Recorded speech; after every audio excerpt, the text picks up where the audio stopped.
আসসালামু আলাইকুম। Welcome to special cooking studio by লিমুর চ্যানেলে আবারও একটি নতুন রেসিপি দেখার জন্য আপনাদের সবাইকে জানাচ্ছি ওয়েলকাম। সবার সুস্থতা কামনা করে হাজির হয়ে গেলাম দুটো ফ্রেশ জুস রেসিপি নিয়ে।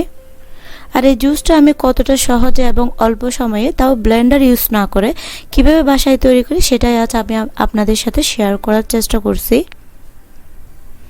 আর আপনি যদি প্রথম আমার চ্যানেলের রেসিপি দেখে থাকেন তাহলে আপনার কাছে একটাই রিকোয়েস্ট, প্লিজ আমার চ্যানেলটি সাবস্ক্রাইব করবেন আর অবশ্যই একটা লাইক দিতে ভুলবেন না।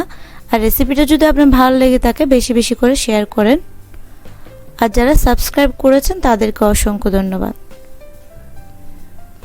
আমি মূল রেসিপিতে চলে আসছি। এখানে একটা বড় বোল নিয়ে নিলাম আর নিয়ে নিলাম আমার পছন্দ মতো কিছু 2 কাপের মতো তরমুজ কুচি।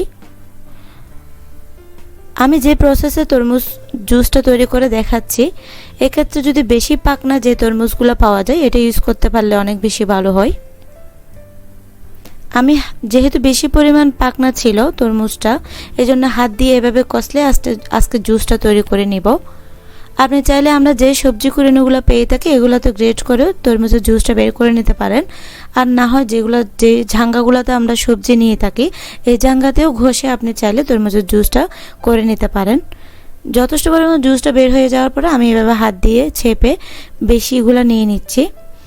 আর এতটুকুতে আপনি চিনি, লবণ, নর্মাল লবণ, বিট লবণ বা পুদিনা পাতা বা লেবুর রস মিক্স করে পরিবেশন করতে পারেন।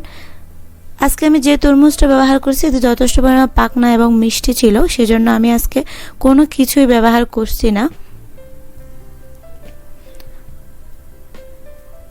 এভাবে করে সবগুলো তরমুজ আমি ছেঁকে নিয়ে নিলাম। আর আমি ভাবলাম আজকে সকালে জুসটা আমি তৈরি করে নিব। যেহেতু আগে থেকে তরমুজটা বাসায় আনা ছিল এজন্য আমি তরমুজটাকে এভাবে করে জুস করে, যেগুলা ফ্রিজে আইস জমার জন্য যে মোলগুলো থাকে এগুলাতে আমি কিছু তরমুজের জুস দিয়ে ফ্রিজে জমায় রেখে দিয়েছিলাম আইস হয়ে যাওয়ার জন্য। এটা তরমুজের জুসের আইস।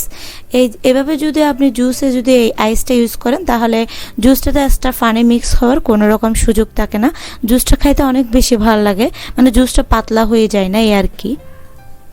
আপনি চাইলে আমার মতো এই প্রসেসটা করতে পারেন আপনার যদি ভালো লাগে। আমি এভাবে করে তৈরি করে নিয়েছি এবং এগুলো দিয়ে আমি জুসটাকে পরিবেশন করব। আসলে পরিবেশন করার কিছুই নেই, এতটা ফ্রেশ, এটা এতটা সহজভাবে তৈরি করা যায়। আর প্রচণ্ড পড়ছে গরম, সাথে চলে আসছে রোজা আর চলছে তো মহামারী। এই মহামারীতে প্রচুর পরিমাণ ফলের জুস খাওয়া অনেক বেশি প্রয়োজন স্বাস্থ্যের জন্য। সে সাথে রমজানেও সেম, ফ্রেশ জুসটা অনেক বেশি হেলদি স্বাস্থ্যের জন্য। আপনারা অবশ্যই ট্রাই করতে পারেন। আর গরমেও অনেকটা বাইরে থেকে এসে এই জুসটা যদি আপনি পান এভাবে রেডিমেড খুব চটপট তৈরি করে, একদম তৈরি বাসায় করা না থাকলেও অল্প সময়ে এটা তৈরি করা যায়।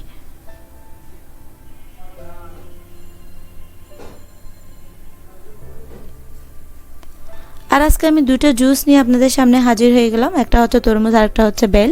আর এই বেল তরমুজ দুটো একই সিজনে এক সময়ে পাওয়া যায়, এজন্য আমি দুটো রেসিপি খুব সহজে কিভাবে তৈরি করি সেটাই একসাথে তৈরি করে আমি আপনাদেরকে দেখাচ্ছি।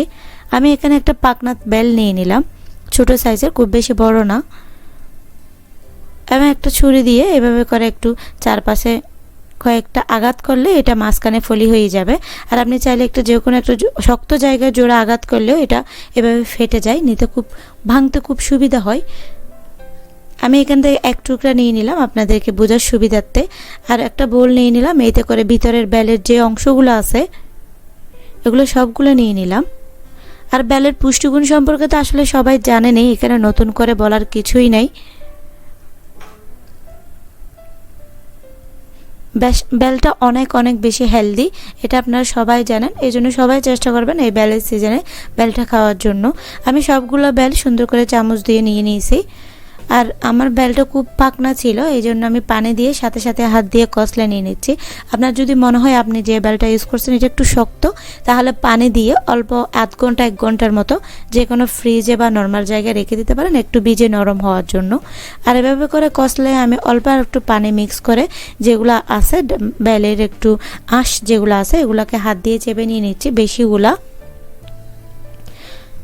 এসবগুলো নিয়ে নেওয়ার পরে এতে আমি শুধু চিনি আর অল্প একটু লবণ মিক্স করে আমার ফ্রেশ জুসটা তৈরি করে আপনাদেরকে দেখাচ্ছি। আপনি এতে চাইলে আপনার পছন্দ মতো দুধ বা আরও কিছু চাইলে ব্যবহার করতে পারেন, দুধটা মিক্স করে নিতে পারেন। আমি এতটুকুতে এটাকে ভালো মতো একটু মিক্স করে নিছি। ব্যাস তৈরি হয়ে গেল আমার দুইটা ফ্রেশ জুস। আমি খুব সহজ এবং অল্প সময়ে যেভাবে বাসায় তৈরি করি সেটাই আপনাদেরকে শেয়ার করার চেষ্টা করছি। যদি রেসিপিটা ভালো লাগে অবশ্যই একটা লাইক করতে ভুলবেন না।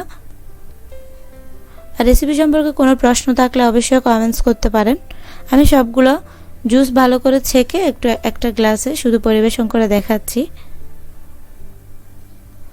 আর আমার মনে হয়েছে আজকে আমার জুসটা অনেক বেশি একটু মিষ্টি পরিমাণটা বেড়ে গেছিলো, এই জন্য আমি কয়েকটা আলাদা আইস এখানে ব্যবহার করছি।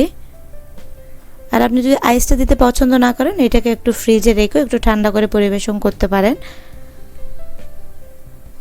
আমি চেষ্টা করছি খুব সহজভাবে দুইটা রেসিপি আপনাদেরকে শেয়ার করার জন্য। যদি ভালো লেগে থাকে অবশ্যই লাইক করবেন, বেশি বেশি করে শেয়ার করবেন। সবাই ভালো থাকবেন, ভালো খাবেন, আমার আর আমার ফ্যামিলির জন্য দোয়া করবেন। আজকের মতো বিদায় নিচ্ছি। আল্লাহ হাফেজ।